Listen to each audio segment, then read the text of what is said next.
E eu quero que você abra junto comigo Atos capítulo 27, o versículo 24. Glória a Deus. Celebramos ao Senhor. Deus é bom o tempo todo. E nessa manhã a sua bondade há de ser revelada aos nossos corações. Nessa manhã, Deus, eu fiz questão de ontem citar no grupo. Eu gostaria muito que você que está em casa pegasse essa mensagem. Você fez seu chimarrão, você está tarefado. Liga a sua televisão, irmão. Liga seu celular, liga seu iPad, liga seu notebook. Porque Deus me deu 2 mensagens. E uma eu vou pregar pela manhã e uma à noite. Então eu recomendo que você que está em casa, talvez não pode assistir, você tire um tempo para assistir tanto essa quanto a da noite. Eu entendo que até alguém perguntou, pastor, faz 2 anos que você assumiu a igreja. Todas as ceias você que pregou. Eu digo, e vai continuar assim. Porque eu entendo que é o momento em que a igreja, com maior força e maior peso, se reúne. E entendo que esse é o lugar que Deus concede ao pastor para transmitir a visão que o Senhor entrega. Se você ler Apocalipse, isso está muito claro. A visão que Jesus entregou aos anjos da igreja, não é para o anjo da igreja, é para a igreja. De modo que o pastor é somente o condutor, a ferramenta daquilo que Deus quer entregar. E eu entendi com clareza as 2 mensagens, tanto a da manhã quanto a da noite. Elas estão um pouco conectadas, são assuntos diferentes, mas por detrás delas o princípio é o mesmo. E eu lhe asseguro, meu irmão, você não vai se arrepender de tirar essa 1 hora para assistir a mensagem da noite. Você que está aqui de manhã e você que está em casa, assistir essa mensagem pela manhã. Porque eu entendo que se Deus está falando com a igreja e eu não ouvi, o problema não é de Deus e nem da igreja, é meu. Quem vai ficar de fora da comunicação é quem não está incluído na conversa. Você concorda comigo? E Deus está falando. Deus está falando. Ele já está falando. Segue falando, já falou. A Bíblia diz, tendo Deus falado muitas vezes pelos profetas, agora falou pelo Filho, que é a palavra. Agora, eu entendo que Deus nesses dias tem comunicado muitas verdades. Tenho conversado muito com os pastores aqui também, eles sabem disso, e nós entender que esse é um tempo de não pregar mensagens aleatórias. Abrir a Bíblia, não, Deus tem comunicado. Se você é um pouquinho atento, você vai ver que em 2 anos que eu estou aqui, as minhas mensagens, não, por mais que não repetiram, eu devo ter pregado aí umas 100 mensagens nesse tempo, você vai ver que o conteúdo delas é 3 ou 4 conteúdos. A verdade que eu quero comunicar, talvez seja 5 temas. E aí o Senhor, até eu parei para ver isso, e comecei a entender que Deus, Ele quer... Porque a gente pensa assim, pastor, Deus quer falar algo novo, mas a gente não consegue nem viver o velho. Deixa eu tentar explicar isso. Deus vai te dar uma instrução. Você acha que antes de você obedecer ela, Ele vai te dar outra? Eu vou chamar um servente pedreiro e vou dizer assim, agora você cava o buraco. Vamos dar o exemplo do Ari, que é mestre de obra, construtor. Cava o buraco, porque eu tenho que fazer o alicerce. Você acha que antes do servente cavar o buraco, o mestre vai mandar ele fazer o concreto? Pastor Deide, dono de empresa de pintura, vai dizer assim, servente de pintor aqui, lixa a parede, prepara ela. Você acha que antes de o servente de pintor lixar a parede, ele vai dar uma ordem para abrir o balde de tinta? É lógico que não. Porque se há uma instrução preparatória, prévia, é necessário que ela seja cumprida para que venha a posterior. Que eu entendo, Deus está nos dando instruções. E talvez sejam elas que nós devemos parar, atentar. Eu sei que essa igreja é uma igreja que já não prega mais a mensagem de que o seu barquinho não vai afundar. Não, ele não vai afundar. A gente já sabe disso, eu não preciso mais falar isso. Você já sabe disso. E se não sabe, pois aí fique sabendo. O que Deus está nos dando é revelação da sua palavra, da sua doutrina, da sua graça, os comandos proféticos para esse tempo, para que nós possamos como igreja, eu não estou falando de visitante, o visitante tem que vir aqui receber oração, imposição de mãos, e por isso eu estou falando, porque eu já passei o olho e vi que não tem visitante hoje. Acho que não, né? Passei o olho novo aqui, talvez tenha em casa, e o visitante sempre vai ser bem-vindo para um conteúdo evangelístico. Jesus te ama, Jesus quer mudar a tua vida. Agora, você já está evangelizado. Você já foi conquistado pela cruz. Você já serve, você já tem uma aliança com o seu Deus. Provada que está nessa mesa de aliança. Então você já está num outro passo de não só receber palavras de cunho evangelístico, mas também proféticas, pastorais, apostólicas. E como temos citado, o pastor Deide mandou o vídeo, a foto ontem no grupo da igreja, também palavras de ensino, que é por meio da Escola de Ministérios, que é uma plataforma online que você pode a qualquer momento estar adquirindo na secretaria da igreja. E como o pastor Deide colocou ontem, são 2 aulas de 1 hora cada só da introdução do assunto. Vai vendo. Então nós precisamos subir o nível de fé, de maturidade, de entendimento, porque, escute, esse é o desejo de Deus. Você sabia que Paulo fala em Efésios capítulo 4, verso 11, que Deus deu ministérios para a igreja querendo o aperfeiçoamento dos santos? Querendo que todos cheguem à unidade da fé pela estatura de varão perfeito. Me diga uma coisa, uma criança tem estatura de varão perfeito? Sim ou não? Quem veio para o culto? Uma criança tem estatura de varão perfeito? Agora, um homem tem estatura de varão. O que Paulo está dizendo? Que os ministérios foram dados à igreja para que as pessoas deixem de ser crianças e se tornem homens maduros na fé. O ministério não foi dado para demonstração de dons. O ministério profético do pastor Deide não foi dado para ele manifestar dons e ter seguidores. Meu ministério de ensino ou pastoral, ou seja lá qual for, não foi me dado para expor conhecimento. Há um só propósito em tudo, que você amadureça na fé. Obrigado pelo seu amém tão empolgado. E dado esse fato, eu entendo que nós precisamos. Alguma coisa para mim? Se é oferta, eu recebo. Se é boleto, eu não quero. Ah, sim. Atos capítulo 27. Deus é bom demais. Eu não sei, eu gostaria que existisse um método aqui meio mágico, meio transcendente, de eu colocar uma imposição de mão sobre você e você ficar tão apaixonado pela Bíblia quanto eu. Cara, você ia cancelar a janta do sábado à noite, como eu fiz ontem, fui trancado dentro do quarto, disse, Deus, desce aqui, que diz o Luiz, me desce aqui se tu é macho. E Bíblia é um fundo musical, meu irmão, e aí, cara, acabou a vida, não tem mais graça nada. Eu declaro que vai... Eita Deus. É que de manhã eu estou mais sensível, né? De manhã é mais quebrantamento. Uau! Eu creio que vai chegar o dia em que a canção, aquela assim, ó, nada mais satisfaz minha alma, vai ser verdade. Não vai ser só uma letra. E eu não estou dizendo com isso que você não pode viver uma vida social, como alguém já tentou pregar aqui, essa baboseira, que nós não podemos ter entretenimento, que nós não podemos... Isso é um monte de palhaçada que não sei de onde é que tiram. O crente a pessoa mais feliz da terra tem que ser você. A pessoa que o mundo tem que olhar e dizer assim, cara, eu quero ser como ele. Vai para o cinema, vai para o jogo de futebol, só não falta culto. Sobretudo ceia. Mas seja feliz com aquilo que não é pecado. Seja feliz. Agora, o que eu quero dizer é que também você pode desfrutar de prazer na presença. Mas enfim, essa é outra mensagem. E você vai amar a palavra de Deus. Você vai amar a palavra de Deus. Eu não estou falando gostar, não estou dizendo lê-la. Você vai amá-la, você vai, como diz Josué capítulo 1, ata ela no pescoço. Você já pensou se atar com uma Bíblia pendurada no pescoço? É claro que isso é uma linguagem metafórica. Até porque antigamente os crentes não andavam com ela pendurada no pescoço, mas andavam com ela embaixo do braço. Era substituto do Avon, do Rexona. Como se aquilo demonstrasse fé. Ela demonstra fé quando você abre ela e vive ela. Até porque o que tinha de crente com um biblião desse tamanho, moca do Papa, embaixo do braço, mas não vivia nem a primeira folha dela, não está no mapa. Mas eu louvo a Deus que são outros tempos.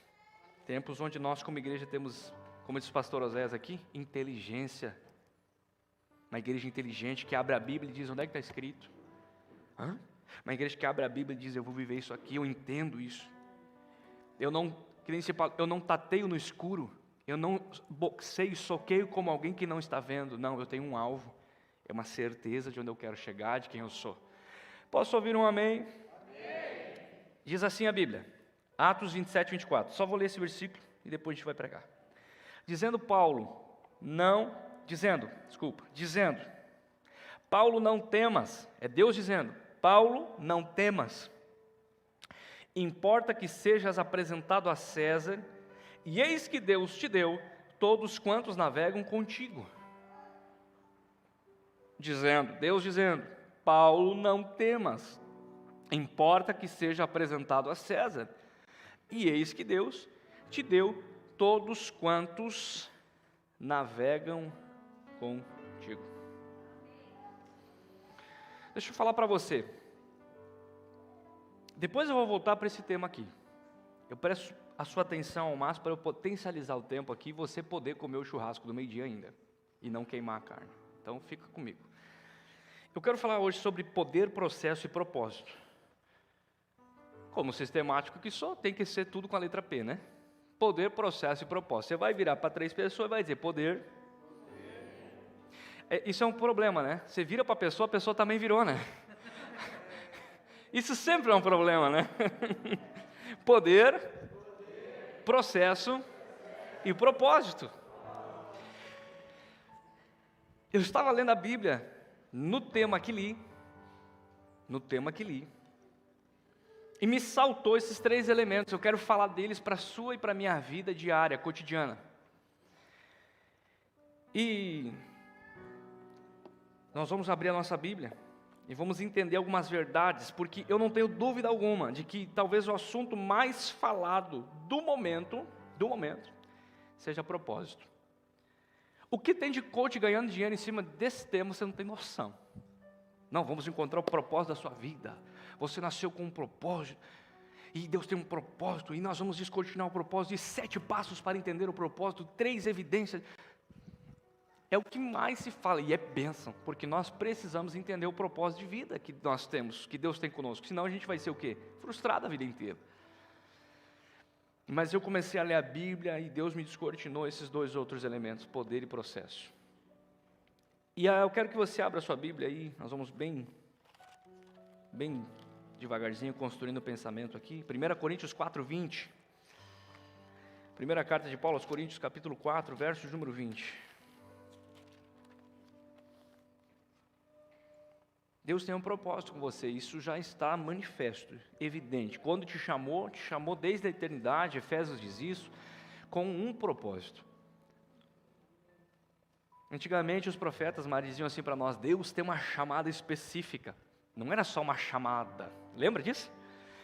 Não, era interessante porque, para quem era mais ou menos, era uma chamada. Para quem ia ser um profeta, não, era uma chamada específica. Irmão, isso é quase redundante, é lógico que o que Deus tem para você, é específico. É uma chamada específica. É uma vocação, é um propósito. E aí, meu irmão, Ele te chamou com um propósito. Agora, olha só. Primeira carta de Paulo aos Coríntios 4, 20.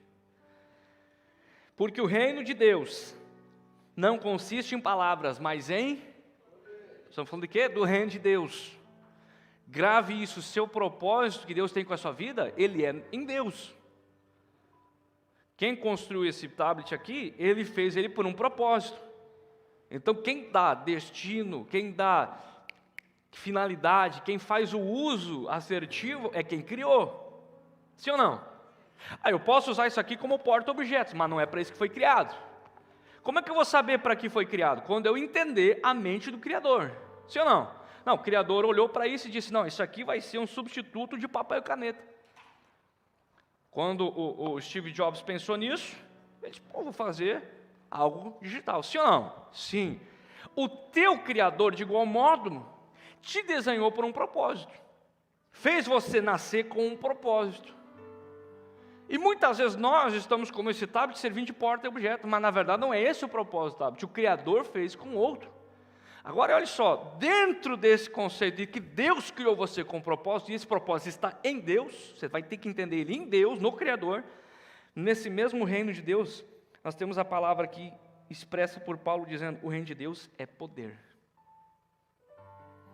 E eu sei que agora não tem como linkar ainda poder com propósito. Poder, mas daqui a pouco vai ficar claro isso. Porque a Bíblia prossegue em Marcos 4:26. Leia comigo.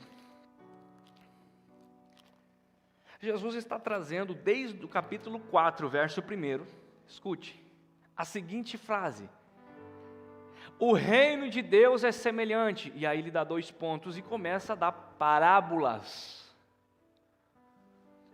Do grego parabole, que significa comparações, algumas alegóricas, outras metafóricas, parábolas para explicar o reino de Deus. Então ele está dizendo, aqui compararei o reino de Deus. Ele diz, é semelhante a. Quando ele diz é semelhante a, ele está dizendo que nessa figura há uma característica do reino. Quem está aqui? Entenderam? Então quando ele diz, o reino de Deus é semelhante ao homem, nós temos que entender o que é aquele homem, o que ele está fazendo para entender um princípio do reino. Nessa parábola aqui, 26, ele vai dizer o seguinte, e dizia, o reino de Deus é, olha, assim como, parábola, um homem que lança a semente na terra. Próximo. E dormisse, ele foi dormir. Se levanta de noite ou de dia, a semente brotou, diga comigo, brotou. E cresceu. E ele não sabe como. Próximo. Porque a terra por si mesmo frutifica. Primeiro a erva, vai comigo. Primeiro a erva. Depois a espiga. E por último, o grão cheio na espiga. Vou perguntar para vocês, igreja IPAB da manhã aqui. O que está evidenciado nesse versículo? Processo, gente. Primeiro a semente foi para a terra. Depois ela germinou. Depois ela cresceu. Depois, bota o 29. Não, deixa o 28. Veio a erva. Depois a espiga. E depois grão na espiga. Quantos dias levou isso? Quantos meses levou isso? Dependendo do tipo de árvore, quantos anos levou isso? Alguém está aqui? Então eu tenho diante de mim um propósito de vida. Dentro do reino de Deus há um propósito de Deus para a minha vida. Mas eu também estou vendo que o reino de Deus é poder. E esse mesmo reino de Deus é processo. Agora a gente vai descortinar isso. No exemplo que eu dei, Paulo está indo perseguido, açoitado, injuriado, caluniado e condenado. Pela sua fé, ele foi perseguido, julgado. Ele diz, eu sou romano, eu vou apelar a César. Ele está lá em Israel, ele quer ir até Roma para dizer para César que ele é um homem romano e quer expor a razão da sua fé, pela qual ele está sendo perseguido. Então é um exemplo. Eu estou pregando aqui, entra a polícia aqui e me prende. Eu digo, não, eu vou apelar ao tribunal tal, porque eu tenho motivo para explicar por que eu estou pregando. Paulo fez isso. Nessa viagem, seus inimigos colocam ele num barco e dizem, vamos a Roma. E lá você fala com César. No meio da viagem surge um vento chamado Euroaquilão. Um pé de vento, um tornado, sei lá o que era. A Bíblia diz que as pessoas que estavam no barco estão muito angustiadas porque sabem que vão morrer. Estão em alto mar. E a tempestade que se levantou vai destruir o barco deles e vai matar todo mundo. O Paulo, que é homem de Deus, pensou assim, se eu morrer, estou salvo. Já ia morrer mesmo, ia para Roma para morrer mesmo. Só que na madrugada o Espírito Santo revela a Paulo em visão que ninguém vai morrer. Que na verdade vai vir a tempestade, que na verdade vai vir o vento oraquilão, que na verdade o barco vai à deriva, que na verdade toda a comida vai se perder, todos os objetos pessoais vão se perder, mas nenhuma alma vai perecer.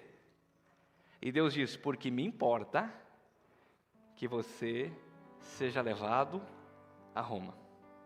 Bota na tela o pessoal da mídia ali, ó, o Atos 20, 27, 24. Você vai entender agora. Deus está dizendo, Paulo, eu tenho um propósito contigo. E o meu propósito contigo é, que você seja apresentado a César. Deus está dizendo, eu quero você em Roma. Já temos o propósito, sim ou não? Ok.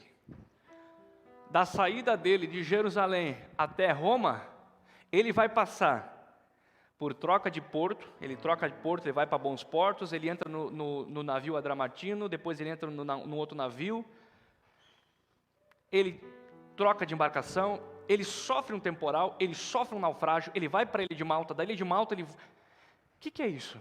Um processo. Let's go, vem comigo. De Israel a Roma, propósito Roma. De Israel a Roma, um processo até chegar lá. E onde entra o poder? Aqui. Se não era o poder de Deus, tinha morrido todo mundo. Vou dar outro detalhe. Quando ele chega em Malta, na ilha, a Bíblia diz que ele está catando graveto para fazer um fogo. Quando ele bota a mão no graveto, a cobra... Está todo mundo dizendo, esse homem é amaldiçoado, porque ele saiu do mar e as bestas foram atrás dele. E diz a Bíblia, e esperavam a hora que ele iria morrer. O problema é que ele não morre, porque o reino de Deus também é poder. Não, alguém tem que pegar isso. Eu vou pregar para o pastor dele agora. Entre você viver o seu propósito de vida em Deus, haverá um processo, mas que também será marcado por demonstrações do poder de Deus na sua vida. Agora vamos começar a construir. Já podia parar de pregar, meu irmão. Se você entender isso aqui, acabou. Sua vida muda agora. Porque Deus não vai privar você do processo, mas também não vai deixar você no processo sem o poder. Você nunca ouviu isso na vida, meu irmão? Dá uma glória a Deus aí. Haverá demonstrações sobrenaturais de poder, as quais não te eximem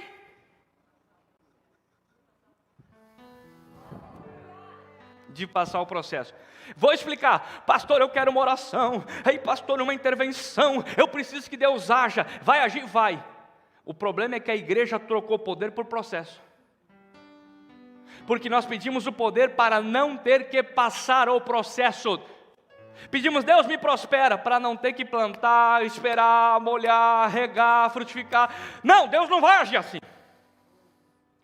Deus não é místico, não é mago, não é Merlin. Deus não tem varinha de condão. Não, Deus é um Deus processual. Jesus vai morrer, vai morrer. Nasce como criança, não nasce pronto. Alguém está aqui, gente? Eu estou introduzindo o assunto, vocês vêm comigo. Vai nascer como criança, vai virar adolescente, vai passar a puberdade, vai passar a juventude, vai submeter a pai e mãe. Ei Jesus, você é Jesus, mas vai passar pelo...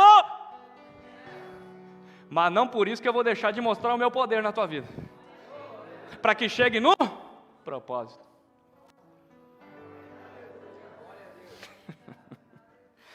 O poder não nos livra do processo. Graça nos auxilia a passar por ele. E juntos nos conduzem ao propósito. Eu vou dar alguns exemplos antes de entrar na mensagem propriamente dita.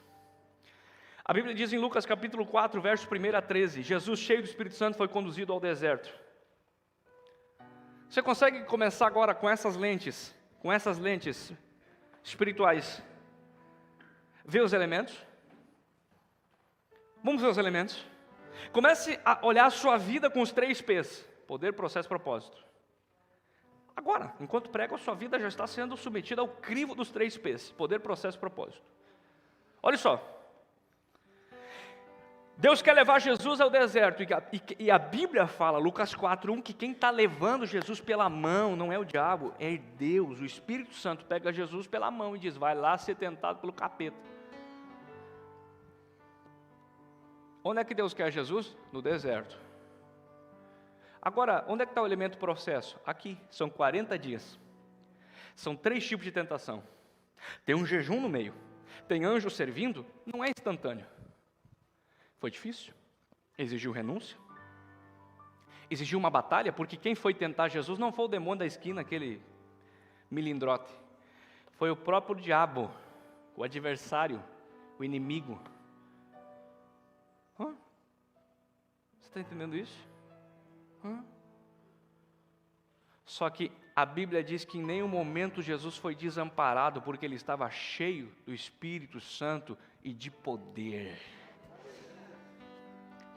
E daqui a pouco ele olha e a Bíblia diz, e os anjos vieram e os serviram. O que é os anjos sobrenaturalmente descendo na terra, senão uma intervenção de poder? Se é que processo é o percurso, poder também são intervenções sobrenaturais que te auxiliarão a suportar o percurso. Alguém está recebendo a palavra aqui. Paulo, vou dar outro exemplo de Paulo, depois nós vamos entrar no Atos 27. Atos capítulo 9, versos de 3 a 19. Você vai lá em casa, Atos 9, 3 a 19. A Bíblia diz que Paulo está indo a caminho de Damasco. Do céu brilha uma luz, ele cai por terra, ok. A pergunta dele é, quem é, Senhor? E o que é de ser de mim? Quem acha que aqui teve uma intervenção de poder? Teve.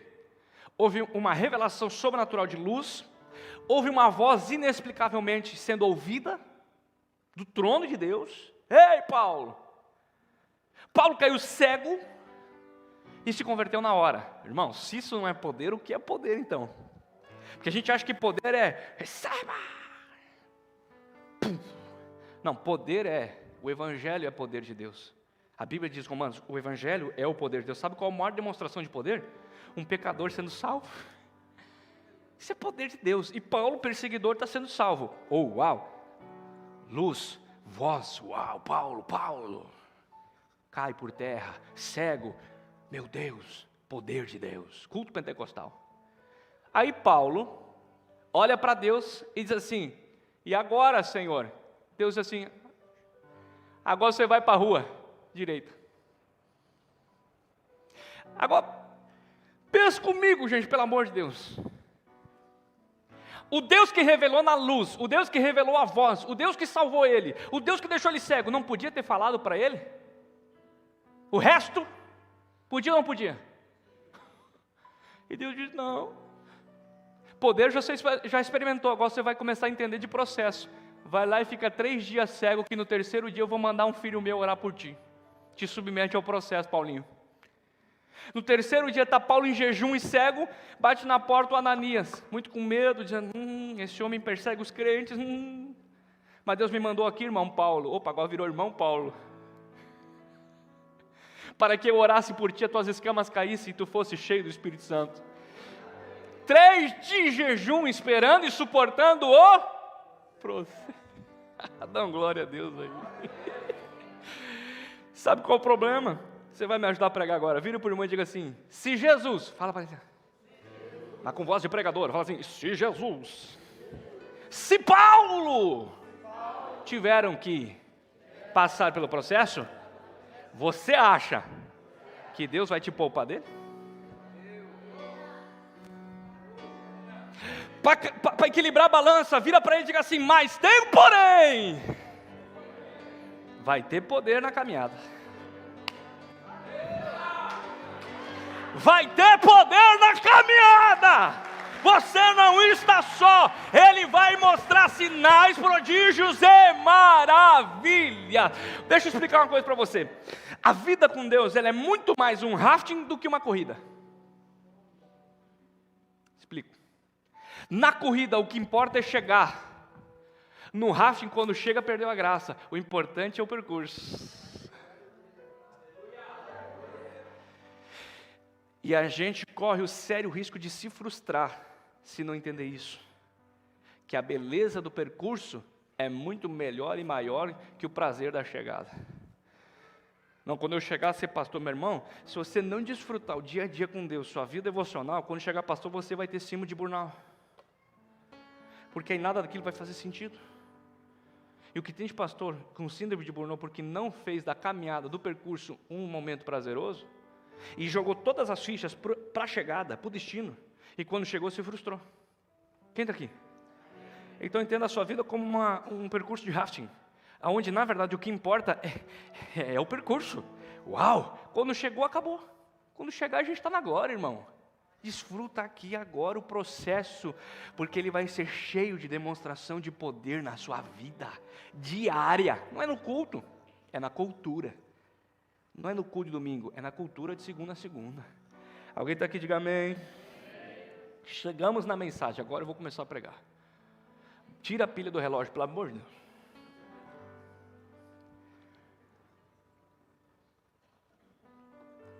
Em Atos 27 nós temos alguns elementos. Preste atenção.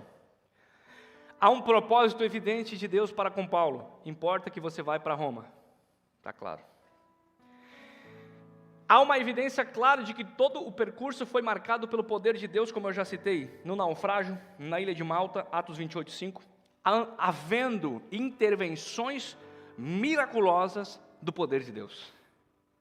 Em todo momento há demonstrações de intervenção miraculosa do poder de Deus. Alguém definiu unção como sendo uma capacitação sobrenatural para realizar o que sem ela você não realizaria. Ok, esse é o poder de Deus.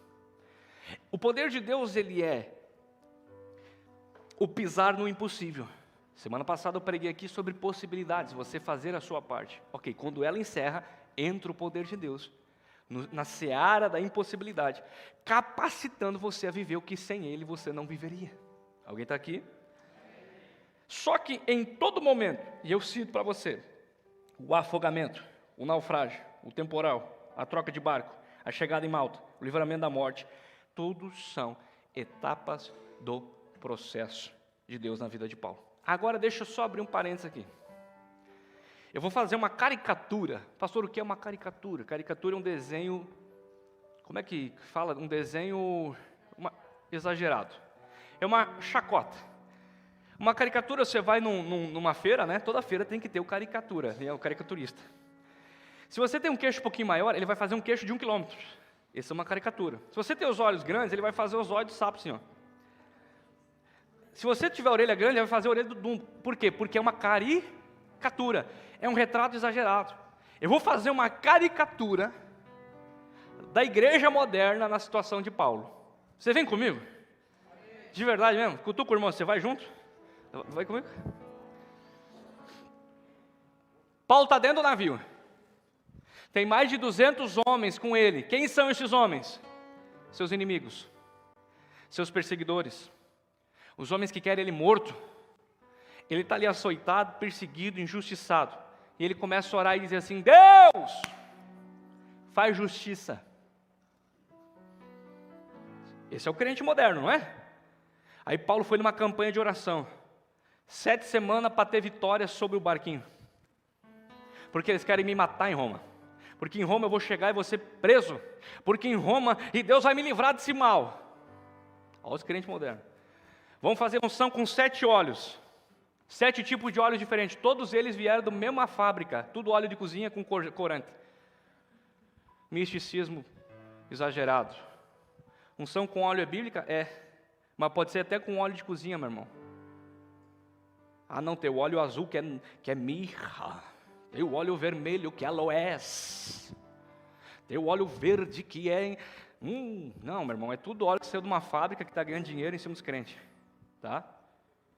Eu vi Deus ressuscitar morto, porque a minha mãe estava morta, o pulmão inchou, ela ficou preta, e parou de respirar. Meu pai pegou óleo de cozinha, botou na cabeça dela, ela ressuscitou na hora. Óleo de cozinha, azeite primor. Pare de ser místico, seja espiritual. O óleo não vai mudar a tua vida, o que vai mudar a vida é a tua fé. Não, vou botar 7 óleos coloridos aqui, isso é para enganar os crentes e tirar dinheiro do povo, porque aí cobra para ungir com óleo. Até quando eu vou poder continuar pregando assim, não sei, mas enquanto Deus me der graça, eu vou seguir falando a verdade. Eu acreditei de abrir um vídeo numa igreja, tinha 4 homens com um talite na cabeça, levando uma arca ao redor da igreja, eu disse, meu Deus do céu. Bom, isso é para outro dia. Eu não sei como é que alguém aceita isso, gente, de verdade. Eu não sei como é que alguém que lê a Bíblia aceita uma atrocidade dessa. e segue vivendo tranquilamente, dormindo à noite. Eu não consigo entender. Paulo diz que isso é blasfema, Paulo diz que isso é afronta, Paulo diz que isso é judaizar a fé cristã, Paulo diz que isso é negar o nome de Jesus, gente. Eu estou expondo a Escritura, estou expondo a palavra, livrando você do ranço religioso, livrando você das algemas do misticismo. A gente quer poder, mas não quer processo. A gente quer uma intervenção sobrenatural que mude a nossa vida a partir de amanhã, mas amanhã, quando Deus disser muda a vida, age diferente, a gente não quer, porque quer que a oração faça o que na verdade nós temos que fazer. E Paulo está dizendo: Senhor, faz justiça para esses miseráveis, Senhor, desce na terra, e Deus desce, Deus ouve a oração dele. E diz: Paulo, é o seguinte, cara, eu vou responder a tua oração e vou fazer justiça, só que a minha justiça não é a tua. Porque para ti, crente moderno, o correto seria, né? Quem te viu passar na prova e não te ajudou, quando vê você na bênção, vai se arrepender. Então, eu vou afogar todo mundo, só vai livrar você. E você sai cantando o hino da vitória. Não é essa a mensagem que se ouve? Deus vai matar teus inimigos, Deus vai derrubar teus inimigos, Deus vai botar por terra teus inimigos. Deus diz: não. Nenhuma alma vai se perder. E eles vão ser o canal de bênção para eu te levar a Roma, porque é lá que eu te quero. Se eu matar eles, tu não chega onde eu quero.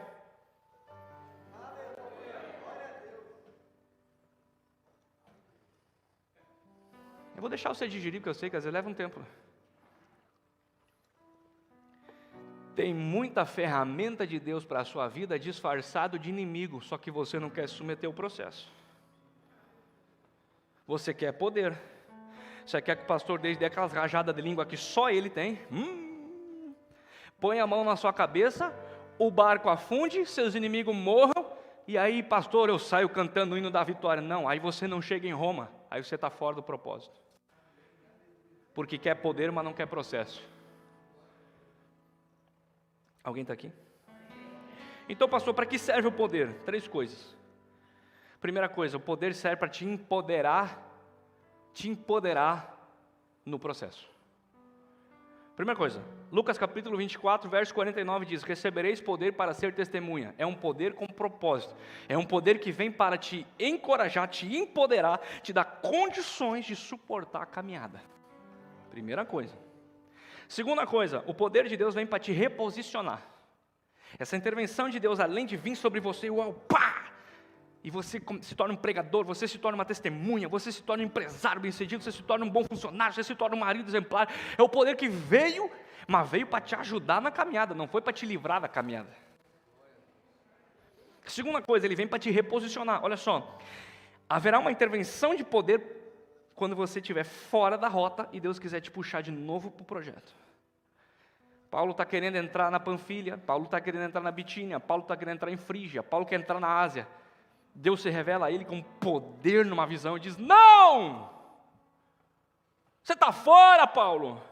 Eu quero você na Macedônia.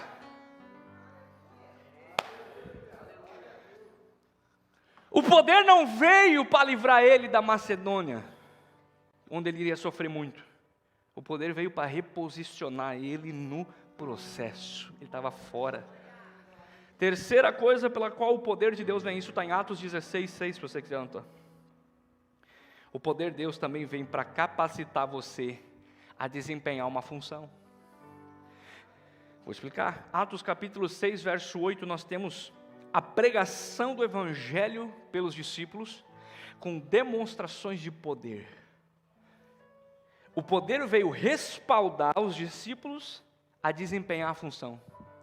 Então vamos recapitular isso. Passou quando haverá intervenção de poder na minha vida? Primeiro, para te empoderar a suportar o processo. Segundo, para te reposicionar na rota do processo. E terceiro, para te habilitar, para te capacitar a desempenhar uma função no processo. Não tem como dissociar poder de processo. Vamos lá. O que nós queremos hoje? Uma oração, uma imposição de mãos, uma visitação angelical. E isso haverá? Sim. Por favor, não me compreenda mal, achando que talvez eu estou menosprezando, depreciando o poder. Se tem alguém que crê no poder, sou eu. Ontem coloquei no Facebook, e eu vi que o Facebook boicota a gente, porque quando a gente bota coisa de Deus, as pessoas não curtem, e não é porque não querem, porque nem aparece no feed delas. E eu botei ontem lá, estava buscando a Deus e apareceu para mim o fundo musical do Roy Fields, In the Presence of Angels, que foi uma canção de um avivamento canadense, Lakeland. E aí, já viu, né? Pum, avivamento, me derreti todo, né? Porque comecei a lembrar de Pentecostes, comecei a lembrar da Reforma, comecei a lembrar do avivamento inglês, de Spurgeon, de Wesley, de Whitefield. Comecei a lembrar da Nova Inglaterra, de Finney, de Moody. Comecei a lembrar da Rua Azusa. Comecei a lembrar do País de Gales. Comecei a lembrar de Pensacola. Comecei a lembrar de Arroio do Meio. E eu acabei o texto dizendo assim: Deus pode fazer de novo. Você está entendendo? Eu creio no poder. Haverá demonstração de poder. Essa manhã Deus vai liberar o seu poder sobre nós. Mas com esses 3 propósitos: te dá um empoderamento, te dá um direcionamento e te dá uma capacitação. Para que amanhã de manhã você consiga desempenhar o seu papel no reino de Deus. Pastor, mas eu não sou pastor, eu vou estar na minha empresa. Há um papel espiritual a ser desempenhado lá. Você não notou, mas você é um missionário em tempo integral dentro da sua empresa. Pastor, mas eu vou estar amanhã viajando. Ok. Haverá um propósito de Deus específico nessa viagem. E essa manhã Deus vai nos empoderar, nos direcionar e nos capacitar a desempenhar tal função. Porque esse é o propósito de Deus. Só que, se queremos oração, se queremos a intervenção, se queremos o poder, a visitação angelical, tudo isso é importante, até porque a Bíblia diz que como igreja nós devemos orar uns pelos outros, interceder uns pelos outros, jejuar uns pelos outros, amar uns aos outros, levar os fardos uns dos outros para que não fique pesado. Então quer dizer que nós precisamos de uma intervenção divina. Pedro está preso na prisão lá, sem perspectiva de vida. O anjo vem e pá! Há uma intervenção sobrenatural e ele é solto miraculosamente. Sim ou não? Cutuca o teu irmão, diga assim: você veio mesmo? Cutuca aí, diga assim: ei, você veio mesmo? Ó, a Bíblia diz: o semeador saiu a semear, só que teve uma que caiu à beira do caminho e as aves comeram. Diga para ele assim: não deixa, diga para ele: não deixa, as aves de rapina comer a tua semente. Vou pregar isso hoje à noite. Eia. Agora eu fiz uma lista de coisas, estou terminando aqui, que eu quero orar, eu quero que Deus derrame poder, mas para que você viva o processo e chegue ao propósito. Se pudéssemos resumir numa frase, seria essa: Deus vai nos dar poder para viver o processo e chegar no propósito. Alguém tem como anotar isso? Anote. Deus vai nos dar poder para viver o processo e chegar ao propósito. Nós queremos que Deus faça a sua parte, mas e nós fazemos a nossa? Nós queremos o culto, mas não queremos a cultura. Nós queremos o poder, mas não queremos o processo. Nós queremos chegar, mas não queremos trilhar o caminho até a chegada. Nós queremos o propósito, mas não queremos o percurso e suas adversidades. Vou terminar com uma passagem que você conhece e que vai nos introduzir para fazer a celebração da ceia. Romanos capítulo 8, verso de número 35. Bota para nós aí, pessoal.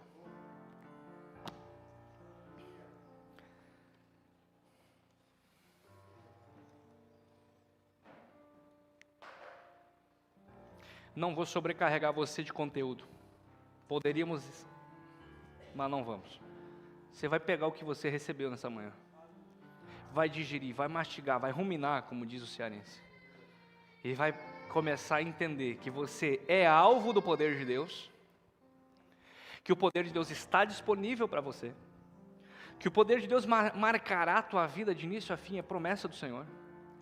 Mas também você entenderá que há um processo, há um percurso, são etapas que você precisa, em nome de Jesus, viver. E que a justiça pela qual você clama, muitas vezes, não é a de Deus. Porque a de Deus é Paulo em Roma.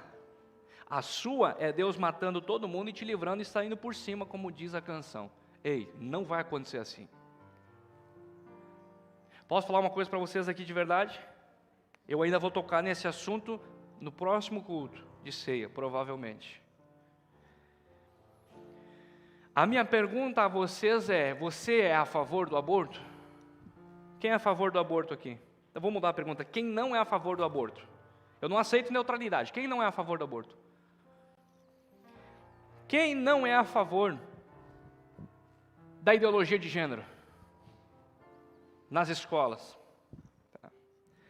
Quem não é a favor de uma série de coisas que vão contra a Bíblia e que vão ser institucionais, como já foram? Tá. Então você votaria em alguém que faz isso? Aí, vamos dizer assim, deixa eu explicar isso que é culto de ceia. Só mês passado, 3 deputados me procuraram para estar aqui. A todos eu disse, não. Vocês viram. Veio os 2 candidatos a prefeito, os 2 vieram aqui na frente, eu orei pelos 2. Aqui em cima não sobe político, aqui em cima sobe profeta. Eu não como na mão de ninguém. Gostou ou não gostou, o cara não me respondeu até hoje, quando eu mandei meu posicionamento. Não, pastor, porque ele é um candidato cristão, e nós vamos lá, e ele vai no culto. Eu disse, aqui não. Até hoje não me respondeu. Por quê? Porque tem 20 candidatos a deputado crente, e vocês vão votar em quem vocês quiserem. Eu não vou vestir a camiseta de um deles. Se eu vestir do A, o B fica triste. Tem 30 candidatos a deputado estadual, federal, senador crente. Escolha um e vote. Num que tem os mesmos princípios que você. Então eu não sou político, mas preciso me posicionar como igreja. Eu não posso votar em alguém que agora está usando uma estratégia de marketing para manipular os indoutos, dizendo que é amigo da igreja, que é o que está sendo feito no Merchan. Porque nunca um pastor subiu num púlpito para orar para um presidente, a não ser na atual gestão. Eu não posso usar o púlpito para fazer política, mas posso dizer para você, vote em quem é amigo da igreja, senão, tempos ruins virão. Você vota em quem você quiser. Esse pastor, CPF tal, endereço tal, eu, pelo púlpito que me é dado, meu alcance de plataforma, estou dizendo, eu vou votar em quem é amigo da igreja, em quem leva pastor e não macumbeiro dentro do Planalto para orar, em quem se aconselha como pastores, porque eu, há 20 anos, oro nas campanhas de oração para que Deus levantasse um homem de Deus, ou alguém próximo a Deus, porque eu não estou dizendo que é crente, não estou dizendo que é santo, e não estou dizendo que é o Salvador é Jesus, acabou, quem vai mudar o Brasil é a igreja, não é político. Mas eu posso ter dias bons ou ruins, difíceis ou benéficos, e tudo vai depender de quem você vai votar. Não faz campanha, você pode abrir minhas redes sociais, não tem uma postagem, nada, mas nunca antes na história um presidente se aconselhou com um pastor. Eu orei por isso a vida inteira, porque eu olhava para a América e via os presidentes chamando Billy Graham, chamando Benihim, chamando Maldonado, fazendo um comitê pastoral dizendo o que faremos para a nação. Nunca houve isso nessa pátria. Agora tem. Você vota em quem você quer. Eu vou deixar, no próximo culto de ceia eu vou falar mais sobre isso. Agora escute, eu vou abrir um parênteses aqui. Por isso eu introduzi o assunto, para não ser mal compreendido. Vamos dizer que, supondo, hipoteticamente dizendo, que Deus permita o outro lado entrar. É permissão de Deus para um propósito pela igreja. Vou te explicar. A gente tem contato com nações muito próximas, aonde o governo que assumiu já é o outro lado. Você sabe como está a igreja? Sofrendo, sendo perseguida. Eu vou continuar crente de qualquer jeito. Posso falar a verdade aqui? Com Lula ou Bolsonaro. Eu vou servir a Deus. Agora, se a perseguição vier, a igreja vai sofrer. Seus filhos nas escolas vão sofrer. Se você tem a opção de pagar um colégio particular, de freira, ou de padre, ou de pastor, como tem aí, mas nem todo mundo tem condições. Vai cair na pública. O MEC vem de cima impondo a cartilha. Se você quer isso para os seus filhos, você sabe quem votar. O que eu quero dizer com isso? Feliz a nação cujo Deus é o Senhor. Deus é o Senhor. Ninguém está botando que o presidente vai ser o Senhor, não. Mas se é um homem temente a Deus, nós já estamos bem. Mas eu não quero falar de política. Eu quero dizer, vai que Deus permita, ou outro, ou o Ciro, ou não estou falando campanha aqui. Eu estou dizendo, vai que entre qualquer outro que não tema a Deus no palanque lá. Deus permitiu. Você concorda comigo? Alguém que dizia, quase me repreende. Está repreendido, pastor. Não está repreendido. Não é assim, isso é misticismo. Como está repreendido? Os crentes usam está repreendido como se fosse bater na madeira. Não está repreendido. É uma hipótese. É uma hipótese. É uma conjectura. Vai que Deus permita entrar.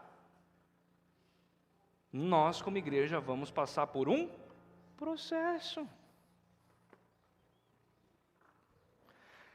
Antes de assumir o atual, você não sabe. Os PL que tramitavam para silenciar pastor, você não sabe. O número de pastor que foi processado por pregar Romanos 1 contra o homossexualismo. Porque então nós não podemos ter que rasgar Romanos 1 fora, porque o homossexualismo é pecado, vai levar para o inferno.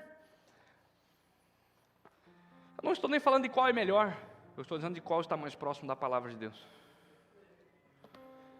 Mas se Deus permitir qualquer um que não ame a Bíblia e o povo de Deus entrar, nós vamos sofrer. Eu espero que vocês estejam preparados. Porque se é que isso vai acontecer, nós vamos ter que passar na peneira de Deus. Como muitas nações próximas estão passando. E nós temos contato com eles.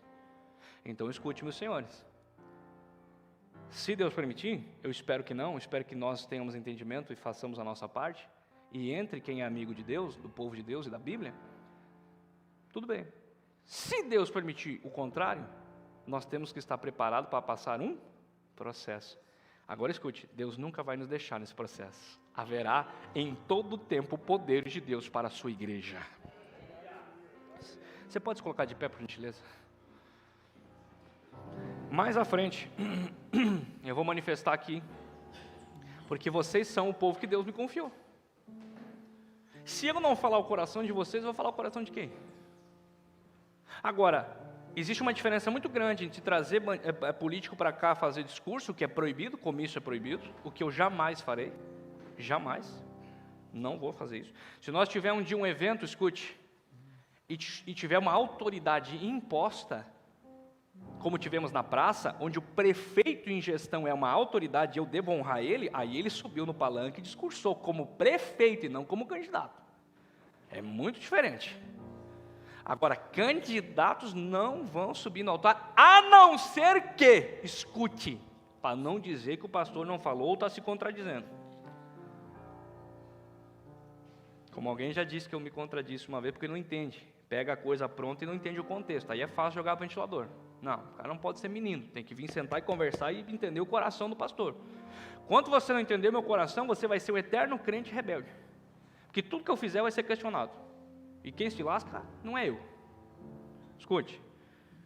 O dia que essa igreja levantar a bandeira de um candidato, como um dia nós já tivemos aqui, aí eu chamei e mostrei para a igreja. Né, a Margarete foi candidata uma vez, né, a vereadora. Nós trouxemos ela aqui na frente e dissemos, essa aqui é uma candidata, ela é da igreja. Aí sim. Se na próxima eleição municipal nós tivermos um candidato da igreja, o que eu gostaria muito, mas não 10 aqui dentro, como teve igreja que já teve 3, igrejinha pequena, 3, a igreja dividiu inteira. O dia que nós tivermos um candidato, um aqui dentro, aí nós vamos levantar a bandeira dele e vamos eleger ele, porque é o nosso representante, nós somos uma comunidade. Aí eu vou trazer aqui e vou dizer, ó, gente, esse aqui é o candidato nosso, ó. Vamos lá, vamos abraçar a causa, vamos até adesivar, porque vai entrar lá para representar nós. Aí é uma coisa, porque é nosso irmão, é família. Enquanto isso não acontecer, não vai subir candidato aqui.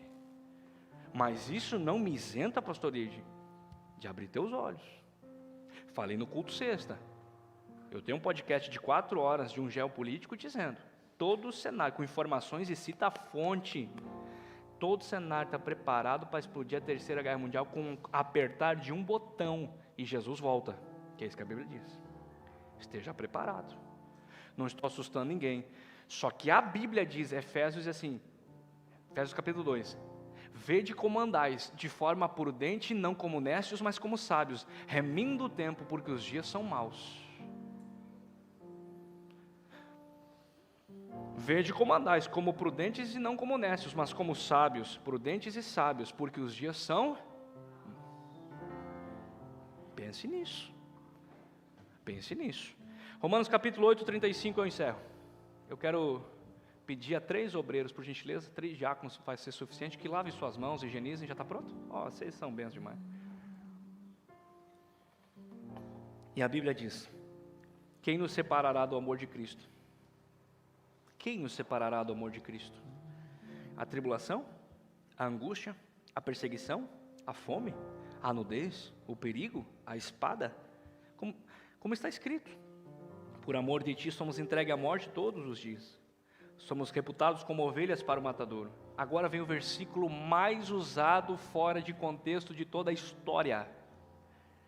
Juliano, o contexto desse versículo é esquecido quando citam ele. Todo mundo diz assim: em todas as coisas somos mais que vencedores. Usa isso aqui para comprar casa, usa isso aqui para comprar carro, usa isso aqui para pregar prosperidade, usa isso aqui para cura. Olha o contexto, volta no 35. Quem nos separará do amor de Cristo? Olha o contexto: tribulação, angústia, perseguição, fome, nudez, perigo, espada. Próximo. Entregue à morte todo dia, ovelhas para o matadouro. 37. Aí chegou, mas...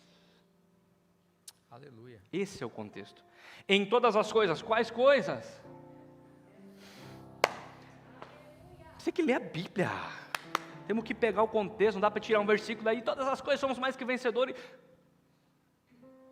Segue adiante. Ele está dizendo: nós, em todas essas atrocidades, perseguições, injúria, fome, nudez, espada, morte, somos mais que vencedores. Por quê? Porque nós somos salvos. Amém. A nossa esperança não está nessa era, mas na era vindoura. E o 38, porque eu estou bem certo. Olha o Paulo dizendo: nem a morte, nem a vida, nem os anjos, nem os principados, nem demônio, nem potestade, nem o presente, nem o porvir, nem altura, nem profundidade, nem outra criatura poderá nos separar do amor de Deus. Deixa eu perguntar uma coisa: o que você acha que esse versículo tão citado, pastor Osés, para demonstrar poder, porque a gente usa ele, vamos pregar uma mensagem de poder, você é mais que vencedor, o amor de Deus, tem poder aqui? Tem. Mas o que é o resto? Altura e profundidade, largura ou distância, morte e fome, processo. Até o amor de Deus não se revela só em poder, mas se revela nos processos. Aleluia.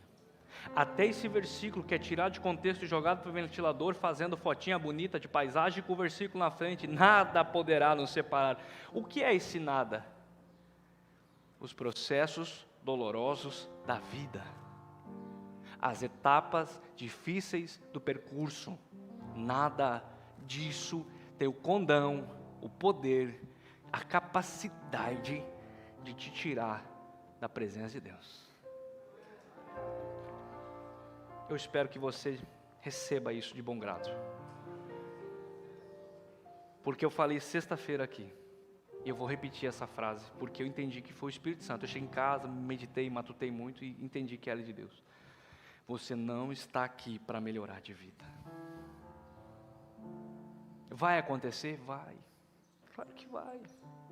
Testemunhos não falam de pessoas que chegam aqui e prosperam, são curadas. Mas também tem pessoas aqui que ainda a gente alimenta com rancho e não prosperou. Ainda tem gente aqui que não foi curada e nessa manhã aqui está com dor. E eu não posso ser um menino na fé. Vocês jovens, pregadores, futuros pastores, pega isso no teu espírito. Por muito tempo eu fui conferencista, pregava, entrava no hotel e ia embora. O dia que eu subi uma plataforma pastoral e preguei mensagens de poder no domingo, mas na segunda de manhã tinha que atender pessoas que estavam no processo. Eu entendi que é tudo diferente. É muito fácil chegar aqui, jogar um monte de coisa no ar, fora de contexto, e ir embora com a oferta. E o pastor segunda-feira abre o gabinete dizendo: e aí, meu filho? Pastor, não mudou. Essa semana minha esposa atendeu algumas pessoas e me disse: Tiago, nós precisamos trabalhar com a desmistificação da igreja. Porque todas que eu atendo querem uma intervenção de poder para mudar de vida e não querem passar o processo, plantar a vida inteira coisa errada, não agir da maneira correta, agora estão colhendo e querem que Deus age de maneira sobrenatural para mudar tudo. E eu vou bater nessa tecla. Uma cultura bíblica, uma cultura de maturidade, eu vou fazer disso a causa da minha vida, até que nós como igreja entremos num acesso de maturidade e possamos representar Cristo sem misticismo e sem infantilidade, sem atrocidades bíblicas, amém? Mas haverá poder, nada vai te separar do amor de Deus. Deus vai provar que é contigo, Deus já tem provado que é contigo, mas o processo é doloroso. Ele não te deixa. O poder está, o Espírito está, mas não elimina a dor da saudade, do novo. Levanta tua mãozinha para cima assim. Essa aqui, vocês duas, levanta assim. Desculpa expor, mas nós vamos receber ela na ceia. Irmão Maurício, irmão Liz, joga a mão em cima também. Nós vamos receber com muita alegria estas pessoas na ceia. Olha só. E eu gostaria muito que nós como igreja abraçássemos os novos irmãos, mas sobretudo as duas irmãs estão vindo do Amazonas, e deixaram a família lá, e estão aqui por uma direção de Deus, não questionaram, somente obedeceram. Então eu gostaria muito que vocês, nós igreja, abraçassem, porque eu prometi ao pai dela que eu ia cuidar dela com a minha família, e muitas vezes nosso frenesi de agenda não permite mais atenção. Irmã, abraça ela ali para nós. E a irmã Silvia, abraça a Rebeca. Nós queremos demonstrar que a gente ama vocês. Eu queria pedir para o irmão Luiz abraçar o irmão Maurício, a irmã Carla abraçar a irmã Liz. Isso. Vamos mostrar que a gente é igreja, não só no poder, mas também no processo.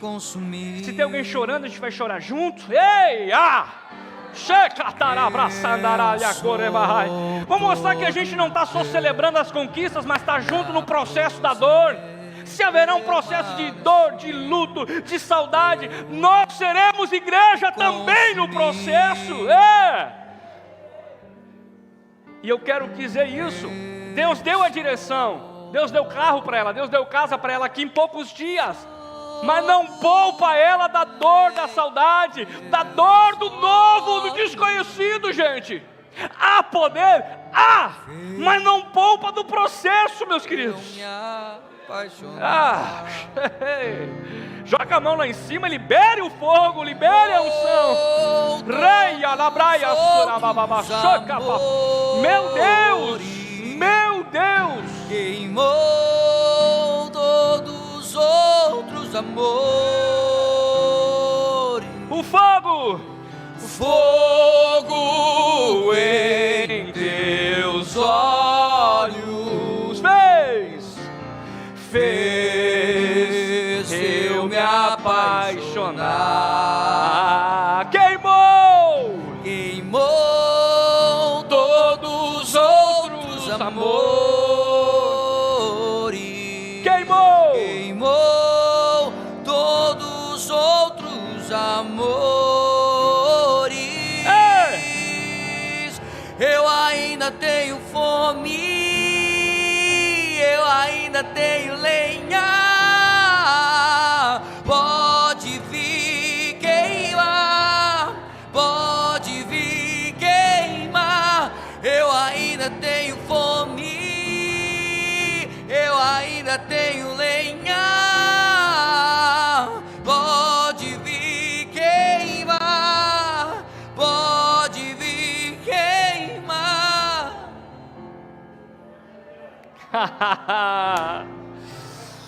É isso. É isso. Não vai ser num clique, não vai ser num imediato, não vai ser num piscar de olhos. Haverá um processo.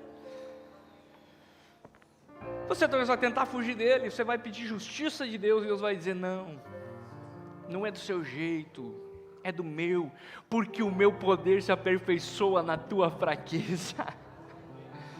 Vamos cear debaixo dessa nuvem, dessa revelação, dessa glória.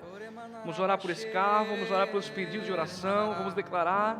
Você vai receber a ceia em sua mão, vai pegá-la e vai esperar para que nós juntos ceemos a ceia do Cordeiro. Pode distribuir, queridos. Pai, nós oramos pelos elementos. Nós oramos pelo pão, pelo fruto da vide, Senhor. Meu Deus. Meu Deus. Eu quero apresentar a Ti essa manhã, Pai. Porque o Senhor passou o processo. O Seu poder esteve junto, Senhor, mas o Senhor passou o processo. Cumpriu o propósito. E hoje nós estamos aqui por isso. Essa é a causa. Essa é a razão. Se é que estamos aqui é por um motivo muito claro. O Senhor suportou o que lhe estava proposto. Por isso consagra os elementos que sirva de bênção para o corpo, alma e espírito. Perdoe pecados nessa manhã. Renove o pacto de aliança com a Tua igreja. Recebemos os novos irmãos, novos membros de bom grado no corpo e na família da fé. Pedimos, Senhor, sobre cada um e cada família, para que o Teu nome seja glorificado. Em nome de Jesus. Queimou todos os amores. Permaneci. O Teu olhar me consumir. Meu Deus, eu sou todo Teu. Me aproximei, permaneci. Eu queria que todos recebessem. Teu olhar me consumir. De bom grado, receba do corpo e do sangue do Cordeiro. Eu sou todo Teu. Pode servir a mim o pastor Oséias também. Depois o pastor Oséias serve a vocês. Eu me apaixonar, queimou todos os outros amores, queimou todos os outros amores. Eu ainda tenho fome, eu ainda tenho lenha.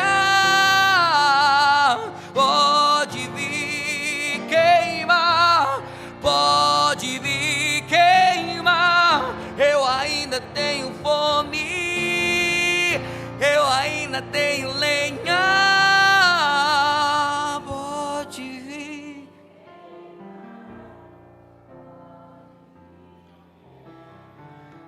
A Bíblia diz que Paulo, quando distribui a ceia à igreja, diz: o que eu recebi do Senhor, também vos entreguei. Grava isso, não há nada que temos que do Senhor não tenhamos recebido. O que temos de bom foi o Senhor que nos deu. E nessa manhã nós estamos sentados à mesa. Você come na mesa, você ceia na mesa. Estou falando uma linguagem espiritual, porque nós era o cachorrinho embaixo da mesa, pastor Oséias. Nós era a cirofenícia que tinha que comer migalha. Essa que é a passagem que Jesus fala. Os cachorrinhos comem migalhas. Não é lícito. E Jesus, por seu sangue, seu amor, nos disse: olha, eu vou te fazer filho.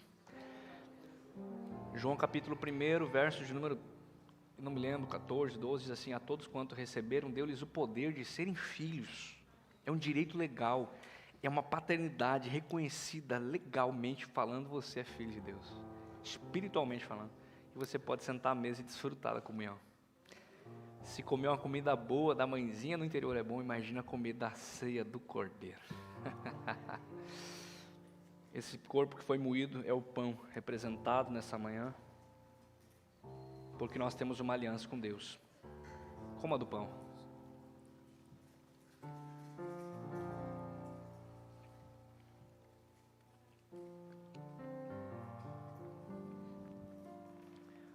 Eu estou sentindo muito forte a presença de Deus aqui, irmão. Estou segurando até por causa da hora. Se nós der aqui um grito aqui, nós vamos longe. Mas eu queria que você levasse essa presença para a sua casa hoje. À noite nós vamos ter um culto aqui violento. Eu estou muito afim de pregar a minha mensagem, mas não posso. Vai vir rema fresquinho, maná do céu, que vai complementar o que eu preguei essa manhã. E essa manhã, essa palavra só vai ter efeito, escute, não se alguém cair agora aqui na oração. Se alguém chorar, não.